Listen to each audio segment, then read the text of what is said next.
John chapter 11 verse 1. Now a certain man was sick, Lazarus of Bethany, the town of Mary and her sister Martha. It was that Mary who anointed the Lord with fragrant oil and wiped his feet with her hair, whose brother Lazarus was sick.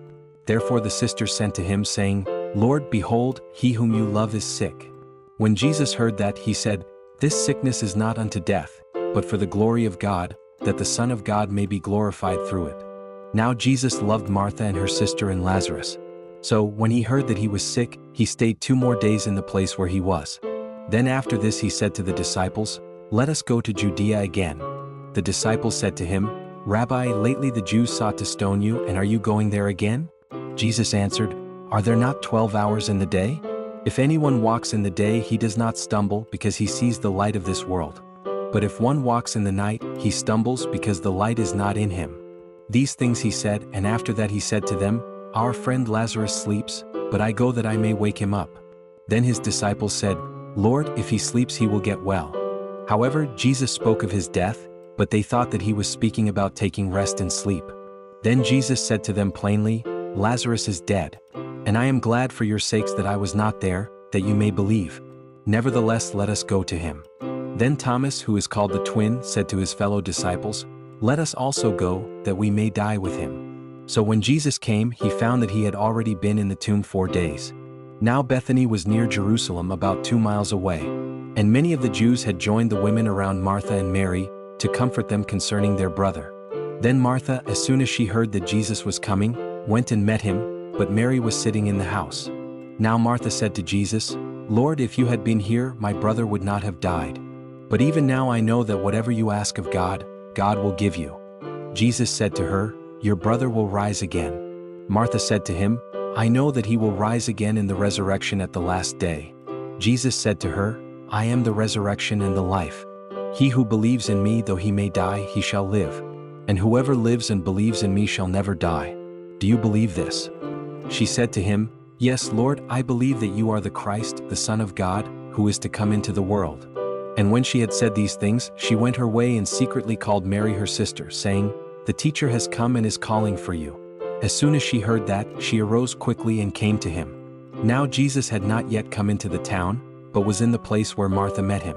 Then the Jews who were with her in the house and comforting her, when they saw that Mary rose up quickly and went out, followed her, saying, She is going to the tomb to weep there.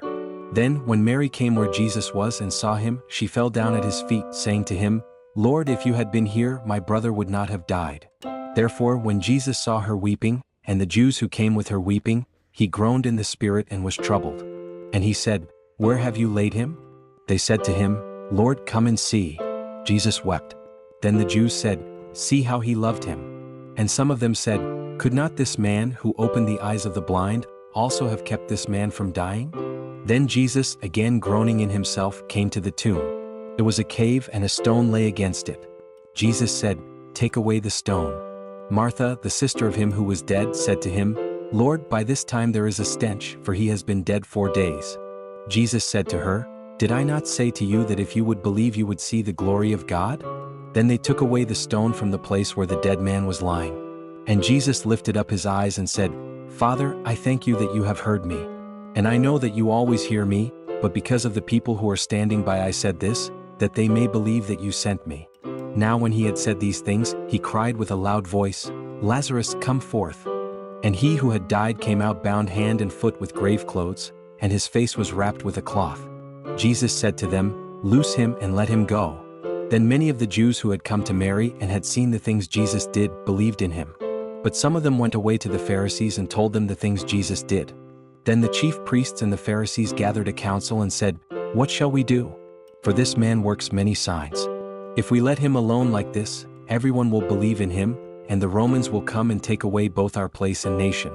And one of them, Caiaphas, being high priest that year, said to them, You know nothing at all, nor do you consider that it is expedient for us that one man should die for the people, and not that the whole nation should perish. Now this he did not say on his own authority, but being high priest that year he prophesied that Jesus would die for the nation, and not for that nation only, but also that he would gather together in one the children of God who were scattered abroad. Then from that day on they plotted to put him to death. Therefore Jesus no longer walked openly among the Jews, but went from there into the country near the wilderness, to a city called Ephraim, and there remained with his disciples. And the Passover of the Jews was near, and many went from the country up to Jerusalem before the Passover, to purify themselves. Then they sought Jesus and spoke among themselves as they stood in the temple, "What do you think, that he will not come to the feast?" Now both the chief priests and the Pharisees had given a command that if anyone knew where he was, he should report it, that they might seize him.